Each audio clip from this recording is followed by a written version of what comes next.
Почитувана господјаница Пешева, почитувана граначник Марко Колев, почитувана господјаница, почитувано моје семејство, почитувани родини, пријатели, другари, почитувани присутни, дами и господа. Може би да звучам сентиментално, но не секој имам право на тоа.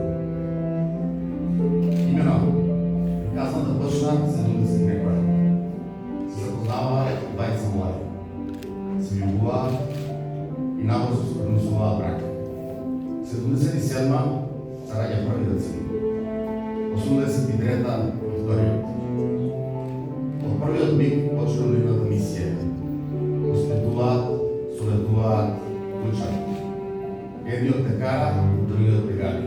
Едниот те милува, другиот те советува. И така најизменично да те научат на вистинските вредности. Да научат на морал, етика и сега преселка. Беа среќни и горди. Учителот често знаеше каже: синко, научи го конкретот и знаеш се. После седна го игра. А учителката ти кажеш: мајкино, слушај си го срцето и нема да сгрешиш. Ти знаеш и можеш повеќе.